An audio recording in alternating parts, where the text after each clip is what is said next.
In a 2019 study published by the Journal of American Medicine, it was estimated that about $900 billion of what the U.S. spends on healthcare annually is waste. This equates to each person spending an unnecessary $2,500 per year on healthcare. Administrative cost counts for about 30% of that waste. And while clinical advancements are getting great visibility, there's a whole world of innovation happening in the back office of American healthcare aimed at eliminating that waste. Artificial intelligence, machine learning, big data analytics, robotic process automation. Groundbreaking technologies being deployed to radically streamline the administrative functions of healthcare. This RCM Innovators series was created to shed a light on the unsung heroes of American healthcare. The hospitals, health systems, and back office leaders that are pioneering a new era of smarter systems, greater efficiency, lower cost, and ultimately, better care for healthcare consumers. The thing that would change healthcare to me is more transparency. I don't think there's a lot of public knowledge about the back office and healthcare organizations. Healthcare consumers should be concerned about what's happening in the back office because this directly affects them. There are parts of it that are clearly waste. There are administrative costs, and the administrative costs in healthcare have been very labor intensive. The real waste really is the percentages of denials. When you bill insurance companies and when you bill patients, you never get every dollar that you've billed. Patients can't pay, sometimes they're unwilling to pay. Insurers are always trying to reduce what they pay. There's somebody on the receiving end of that record that then has to review it and process it.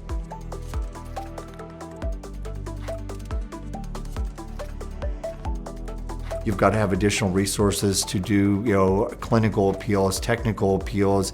There may be more than one appeal that ends up getting done. It creates an administrative burden for the health system. It creates an administrative burden for the insurance company. You think about a patient who has a long inpatient stay. We're sending concurrent clinicals every couple of days, yet when the patient is finally discharged and we submit the claim, in order for an insurance company to pay the claim, we then have to submit records that we already submitted throughout the patient's stay. If you could eliminate all of that additional redundancy, it reduces the cost of the overall healthcare, and it reduces the cost to the patient. We need to steer resources to less administrative, more towards patient care.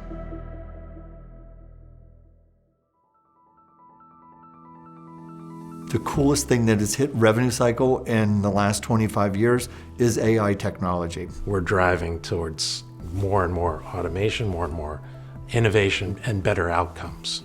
There's just, in the last few years, this huge adaptation, this huge acceleration of AI-driven platforms, RPA-driven platforms, services platforms, different ways in improving revenue cycle. It's almost low-hanging fruit today. We can get better at it. We've got to apply new technologies to it, but it allows us to get better in the areas that count. A lot of the technologies that we implement really help to reduce the overall cost of care.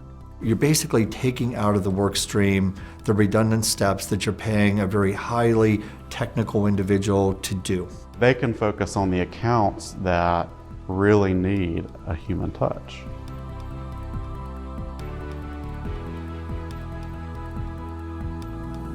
Automation and innovation is there to really be able to use the healthcare dollar towards improving clinical outcomes versus administrative tasks. It's really trying to focus on how do you set up the defect-free claims so that they bill to the payer and it gets paid less patient liability and you're done. Using AI and machine learning to not only automate tasks, but actually to learn about what needs to be done on an individual case and apply analytics to those cases, make changes or get the data that's needed from the system, insert it into the right place. We're changing how things are done. The future for American healthcare looks bright. This is the way we should be moving. More digital, more offline touches. We need to have this data, and you can put it together, but it's stagnant. And it's not pulling in other sources. Sharing information between systems is just so critical to all of this, to making it work, to making it get better. It's all about the information that's provided and how we use that in a meaningful way to give back to our patients.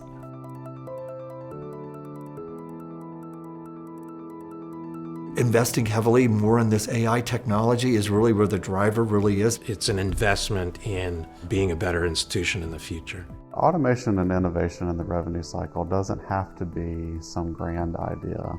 It can be a lot of little things. What we've accomplished in the last year since we started this combined patient statement, we've increased our cash collections on the back end 28%, while still maintaining hold times around 1 minute. We collect 99.6% of our calls with abandon rate of 1%, and we're collecting about $2 million a month in the self-pay unit.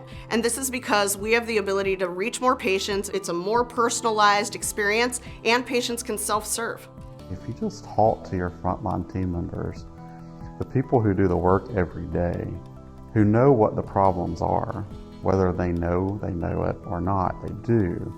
And your job as a leader is to facilitate that conversation, to then take that back and turn it into opportunity and strategy. The RCM Innovators series is just getting started. Between now and the Becker's Conference this coming October, we'll be capturing stories from health system leaders all across the country. Stories about how they're pioneering a new era of healthcare with breakthrough back-office technologies. If you know an RCM innovator that you want to see featured, please email us at stories@rcminnovators.com.